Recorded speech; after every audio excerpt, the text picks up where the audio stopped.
ballon. Il y a du monde au terrain. Appliquer ce bail. Les deux dernières éditions avaient été remportées par l'Ajax de Petit Yapa, éliminé par cette équipe des amis de Modio en quart de finale. Demi-finale, pardon. Attention, sur le ballon, le contrôle de la poitrine est un peu de moment. Voilà. Nito qui est dégage, un très long dégagement de Québec. Attention, on va se battre tranquillement. Le gardien Asibang. Pardon, on va taper ce ballon. Relance, récupération, la faute. Non, aussi.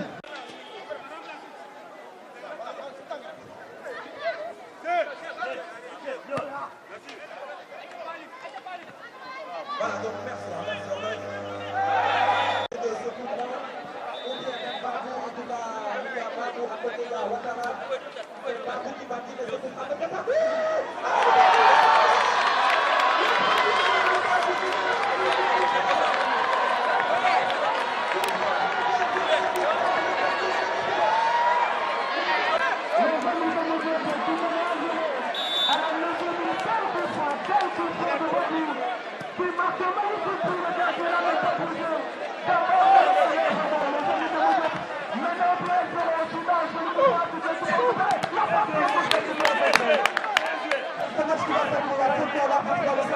On écarte sur la liquidation, c'est très long ce centre de la liquidation.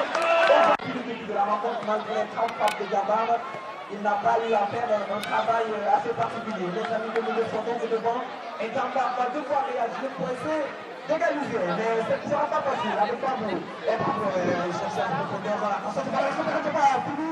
La défense est pas mise contre le parvient à dégager quand même. Et récupération de base qui parvient à contrôler écart sur l'ail. Pardon, s'appuie sur l'ail, mais Malang surgit avec Babou, le tour du but, il n'a pas de c'est Ndiaye qui connaît la faute sur Babou. Ahmed Ndiaye, le numéro 10 de ses équipes de Gambard.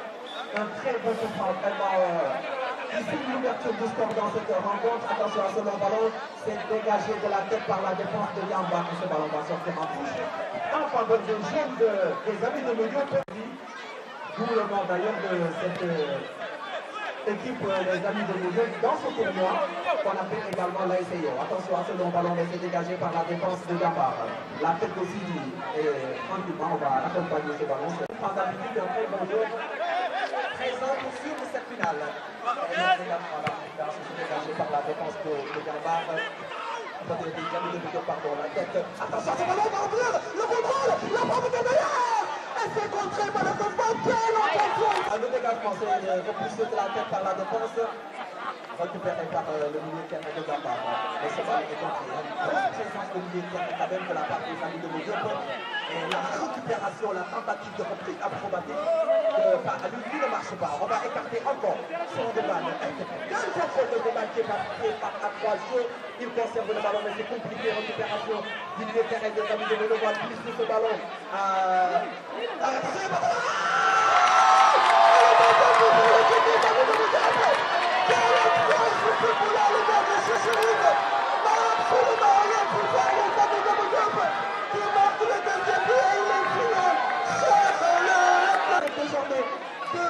Après une heure, un gros test de l'ail qui donne la possibilité à chaque marquer le deuxième but. Gambard doit réagir obligatoirement pour ne pas encaisser un troisième but, mais pour ne pas couler aussi. Attention à cette récupération de Babou qui écarte de droit, mais c'est récupéré par la défense des amis de Babou qui perd le ballon. Attention à cette action. La frappe peut-être, on conserve le ballon. Il y a très peu de solutions. Douban encore. La frappe de Douban à l'écart. Et attention à ce ballon. Et là, et Babou qui glisse un point, c'est pas à l'intérieur. Il n'y a pas de faute de l'arbitre. Avec la route. Et Babou aussi qui monte par la ligne. Écarte sur l'ail. L'ail va qui contrôler le ballon. Oui, l'ail va qui s'entraîne. Non, malheureusement. Je n'avais même pas vu là-bas et j'ai été exclu malheureusement. Parce que physiquement, je n'ai pas bien, et physiquement, c'était l'enfer. Tout le contraire, les joueurs qui sont en train de jouer cette finale. Attention à cette action quand même. Il y a faute sur le milieu de terrain de Gambard. Il s'agit effectivement de Kara. C'est dégagé par la attention à cette accélération de Ouattara. Mais la sortie de ce rythme gardien. Très bon gardien aussi. Donc, il y a des passes de coupe. Il a fait une grande transaction avec de très bons arrêts. Ensuite, les deux personnes qui peuvent regarder. Et permet de s'amuser un peu parce que son équipe est devant. Son équipe est de premier de Babou, la déviation de Abdoudien, Koumbana. Il y a Lai à côté, Lai va être servi. Le contrôle de. Alors, mais c'est pas fini. Il va récupérer ce ballon aussi. Il s'appuie sur c'est bien fait. On va retrouver. C'est bien fait de la part de Aline pour suivre Babou maintenant.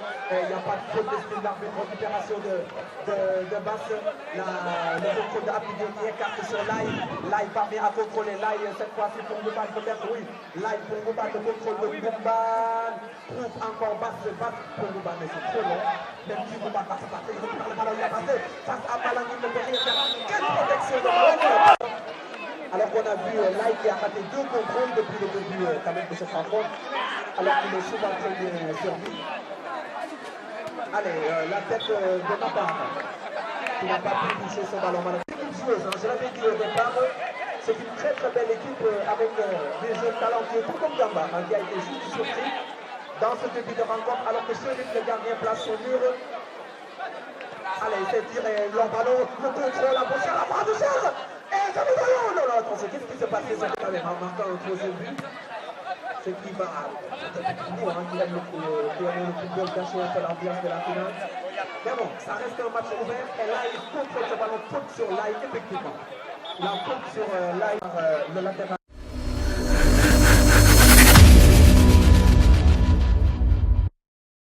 Qu'on a suivi ensemble, même s'il y a eu beaucoup de décisions qui ont été contestées par l'arbitre, mais je trouve que généralement ça a été une belle finale. Et Papa Ndao, un très bon joueur, il a apprécié aussi les qualités techniques qu'on a vues aujourd'hui. Moi j'ai été impressionné, toujours impressionné parce que je ne suis pas capable de les réaliser, mais impressionné aussi parce que ça impressionne et ça a fait plaisir.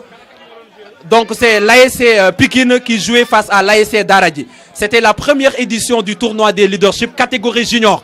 Et ça a été remporté la première édition par l'ASC Pikine, 1-0. J'ai dit que donc beaucoup de décisions de l'arbitre avaient été contestées. Mais finalement, tout s'est bien passé et l'ASC Pikine gagne 1-0 et s'impose nettement aujourd'hui face à l'ASC Daradji qui n'a pas démérité, qui a de très bons joueurs, une très belle formation. Ce sont des jeunes qui apprennent ici le Coran seulement et qui ont formé une équipe qui ont réussi lors de la première édition à aller jusqu'en finale. Donc applaudissez vos adversaires, l'ASC Daradji.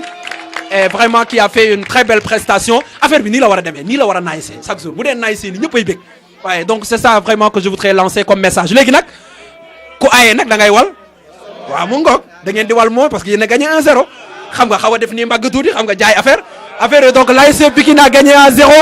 On va donc procéder à la remise du trophée. On va donner à Jules Mar le trophée de l'ASC Pikine. Voilà, c'est parti. Papa, vous pouvez lui remettre le trophée. L'ASC Pikine donc est vainqueur en catégorie junior du tournoi des leadership. On demande à Jules Mar de s'approcher pour récupérer, pour prendre ce trophée, la photo de souvenir que je ne vais pas gâcher. Je vais mettre juste à côté. À l'ASC Daradji, vous allez revenir l'année prochaine en force et on va vous attendre pour voir ce que vous allez faire. Merci à Dominique Dac.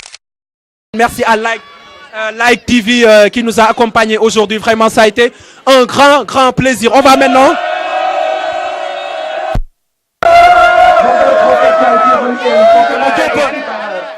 qui ont remporté la 3e édition du tournoi des leadership 2-0. Je voulais juste dire, papa, par rapport à cette équipe magnifique qui a eu 3 défaites sur 5 matchs. Sur 5 matchs lors des phases de poule. Et pourtant, ils ont réussi à battre Djambar à 2 reprises. Ils ont aussi battu d'autres équipes. Et en quart de finale, ils ont éliminé les 2 prétendants au titre. En quart de finale, ils ont battu les jeunes talents 1-0. Ils ont battu l'Ajax 3-1 alors que l'Ajax les avait battus au premier tour 3-0. Ça montre donc que c'est une équipe joueuse. Et aujourd'hui, Babou a marqué le premier but du match et le deuxième a été inscrit par Pa Alune. Vraiment, vous méritez votre victoire. Vous avez fait une très belle sensation. On vous attend l'année prochaine. Donc d'abord pour les vaincus, hein, le représentant du côté de Djambar d'abord. Est-ce que Abdoudien est là? Abdoudien. Donc Abdoudien aussi, je rappelle, il faut l'applaudir, il a marqué 6 buts dans ce tournoi. Hein, un très bon joueur Abdoudien, mais c'est un joueur que j'aime beaucoup parce que, pour 2 raisons. J'aime Abdoudien parce qu'il est simple, mais j'aime Abdoudien parce qu'il a vraiment le même gabarit que moi. Hein, voilà, Abdoudien qui a marqué 6 buts, merci. Vous avez donc battu, mais l'ASC Djambar qui a fait une bonne figure en battant en demi-finale le Bayern, mais également en battant en quart de finale cette équipe. En quart de finale, ils ont éliminé en demi-finale l'Ajax. Pardon, en demi-finale le Bayern et ils ont battu La Calais 2-1 en quart de finale. Merci Abdou Dieng, ça a été un plaisir d'avoir été avec vous. Vous aurez le résumé du match après sur WhatsApp. Merci à vous et félicitations vraiment Abdou Dieng, ñu ngi leen di sant di leen gërëm vraiment kontaan nañ lool yàlla na leen yàlla defal ndam bu baax a baax. Voilà, donc il s'agit de Lamine Faye. Voilà, Lamine Faye qui a accompagné toute la famille de Serigne Mor Ndao. Lamine Faye remet le trophée à Abdou Dieng sous vos applaudissements. Merci vraiment de la 3e édition du tournoi des leaderships. Merci à vous. Et maintenant, on va passer à... Mais Babou, moi, capitaine bi daa mel ni. Waaw, mais Babou nag mën naa football nag. Non, Babou doj na. Ah waay, Babou doj nga. Ah cam langal yëg loolu laa mësta mën nag moo sëñ Mor tellement dàq sëñ Mor daf maa xool rek mu ne ma yow kaay ci commentaire bi parce que je sais que tu feras bonne figure avec le micro mais merci quand même Babou, ça a été un bon match, vous avez marqué un coup franc incroyable, on n'oubliera jamais. Les amis de Modiop gagnent 2-0 kon bu ñu joxe trophée bi gars yi li ñu wax dañ naan et le trophée sera remis par la mère, l'épouse de Serigne Mor Ndao. L'épouse de Serigne Mor Ndao, non c'est sa fille même, c'est sa femme accompagnée de sa fille qui va remettre le trophée. Vraiment, merci à toute la famille de Serigne Mor Ndao pour le déplacement. Merci à Do qui a passé à rendre hommage à Serigne Mor. C'était important quand même de ne pas l'oublier, on ne l'oubliera jamais. Merci à Like TV qui nous accompagne. Voilà, donc... voilà, Ami Baldé, hein, donc c'est l'épouse de Serigne Mor. Pardon, le trophée à Monsieur Babou. Diop gagne la 3e édition du tournoi des leaderships. Merci et à bientôt, ça a été un plaisir. Pour nous vraiment de vous voir yéen nga doon dégg audio yi man maa doon def audio mais mën nga football te am naa yaakaar ci yow góorgóorlu. waaw maa ngi leen di remercier yéen ñëpp te di leen wax ni àdduna nii la rek tey jii Papa Ndaw mii nii yaayam mi peut-être yaayam xamuma mais këram naan naa fa ataaya lekk naa fa rakam ay ñaaña ñoom ñëpp xam naa leen kii dafa ma bëgg papa wallahi azim barki dem rek la ma envoyé ma dama la bëgg li ngay def da nga ko mën di ma ñaanal kon tey bu yàlla demee tey ba ñun ñu finalu ñu tuddee final bi papam mu doon koo xamante ne si ñun ñii ñëpp kenn ku si ne même bu dee benn fan sax am na lu mu def si yow tey ji zorisé fii xaaj bi yëpp moo leen defar tey ji dañ koy ñaanal yàlla rek fi mu jëm fi mu nekk gënal ko fi mu jógee fuuf ñu ngi naan yàlla suuf si oyof si kawam barki alxuraanul karim ku baax la woon ñëpp bëgg ko kii nag moom kii sama nitu bopp la kooru daawati jéej koor gi yëpp man ay ak central jàmbaar bi ay bas jour ñun chaque guddi këram lañ doon nekk mu ñu jox ay jus ñuy naan di ataaya ba heure xëdd ku ne dem ñibbi kon tey day ñaanal yaayam mu may ko gudd fan yàlla sàmm ko sàmmal ko ay njabootam ba tey ji moom lépp lu mu nam si njabootam yàlla defal ko si barki Seydina Mohamed yàlla la yàlla def jàmm. Bon, tout d'abord, je tiens à remercier tout le monde, toute la population qui s'est déplacée pour nous et pour assister à cette belle finale. Moi, c'est Papa Ndao, le fils de Serigne Mor Ndao. Ouais, quelle est la raison de votre présence ici? Bon, la raison de ma présence ici, c'est le fait que on voulait vraiment rendre hommage à mon père aujourd'hui et je ne pouvais qu'être présent, accompagné et de ma mère et de mes amis aussi. Ouais. Quelle est votre impression par rapport à l'organisation? J'ai vraiment été impressionné par la bonne réussite de cette finale. C'était vraiment un spectacle à ne pas manquer et puis on ne l'a pas manqué heureusement. Et tout s'est bien passé, alhamdoulilah. Quel est votre message à l'égard de l'organisation? Bon, voilà. Do, pour parler de lui, ce serait s'en prendrait vraiment une journée. C'est un gars sympa, un gars cool, un gars qui œuvre tout le temps pour le bien-être du football de Pékin. Et je tiens vraiment à le remercier et je prie pour lui pour qu'il aille aussi loin qu'il le veut. Bon, je remercie ma mère et je dis que la terre de Pékin soit légère à mon père. Bisous. Boy, da ngeen di yem nag bu ñu interview dégg ngeen. Fàttali ñu tur bi s'il vous plaît. waaw maa ngi tudd Mouhamed Diop ñu gën maa xamee si solo nekk Pikine FC benn centre de formation bi nekk fii ci Pikine notre coach se nomme Badji. D'accord. Ngeen joué tournoi ba ngeen nekk li nga xam ne moom moo nekk vainqueur bi ñu bëggoon xam naka ngeen ko joué woon. waaw tournoi bi nekk na tamit tournoi boo xam ne waaw d'abord ki ko organiser rek macha allah ñëpp ràññee nañ ko si Pikine ndax mi ngi yàgg na organiser ay tournoi yoo xam ne macha allah neex la ba pare day boole jeunes yi boole quartier yi tamit di leen di motiver pour di leen wan tamit solo bi am tamit si football yëpp tournoi yi tamit nekku woon loo xam ne c'était un peu difficile daal mais on a su parvenir à montrer tous nos efforts et c'est bon. lan ngeen yëg seen xol ba ngeen gagné tournoi. waaw comme mbégte rek mbégte ak kontaante di naan coupe bi nekkul ñun kese ñoo ko gagné ni waa Pikine ñëpp lañ ko gagné Sénégal bi ñëpp lañ ko gagné ndax dañoo nekk ay xale yu ndaw di bëgg di wane suñu talent waaw di bëgg tamit ku ñu jàppale ndax waaw su ñëpp bokk ñu yem daal di leen di ñaan daal ñëpp ñu gersu gën a Pikine ndax fii am na ay talent yu bëri am na ay jeunes yoo xam ne suñu leen jàppalee rek gëm naan dinañ dem te dinañu mën a apporter Sénégal lu bëri incha allah. lan ngay wax seen frères yi nga xam ne ñoom ngeen gagné final bi. waaw suñu frères yi tamit ñoom ñu bañ a démérité wuñu waaw di leen wax nañ préparé waare ndax tamit ñoom ay champion lañ nag comme que combat nañ ñëw ba final xam nga nekku ñu équipe yoo xam ne mooy loolu waaw di leen di encouragé rek di leen di wax ni waaw c'est que nañ defar waar rek ji am na yeneen tournoi yu ñëw tamit yàlla na yàlla defaral waaw ndam si yeneen. Live TV suñu télé ah. waaw yaa ma gën a xam. Live TV daal vraiment encore une fois félicitations vous êtes en train de faire un excellent travail boo xamante ne tout le monde apprécie vraiment. baal ñu présenter aussi boobu. Donc, je m'appelle Mohamed Lamine Faye, entraîneur football, responsable académie football à Sandié. Bon, présentement, je suis l'entraîneur de l'AS Gazelle en l'équipe navétane senior. Voilà. École 12, j'étais juste ñëw pour assister finale bi nga xamante ni dañ ko duppee mu naan suñu papa suñu xarit suñu responsable suñu tuteur koo xamante ni quelqu'un xam ne kenn la woon ci ñun du nit koo xamante ni il a beaucoup travaillé dans le sport plus particulièrement la petite catégorie mais non seulement bu fekkoon Pikine rek la yem mën nañ ne waaw mais dafa génn Pikine dem ba Dakar parce que en même temps membre la woon au niveau de la comité directeur de l'AS GIA mooy gendarmerie de Dakar muy koo xamante ni vraiment liñ naan buum xalam demoon na bay neex buum ba dog waaye dañ koy sant yàlla parce que tey jëmm ji dem na mais lim fi defoon ba léegi mu fi te muy Serigne Mor Ndaw final bi ñu ko duppee vraiment di féliciter Do ci hommage bi mu ko defal parce que loolu la gars yi tuddee maanaam reconnaissance koo xam ne il a beaucoup travaillé dans le sport avant muy jógee fii sax d'ailleurs amoon lu ñu ko defaloon daaw même période bi comme nii ren nag wax dëgg yàlla def mu génn àdduna mais looloo tax tey ñu ñëwaat fii pour présenter vraiment ci bésam bi quoi.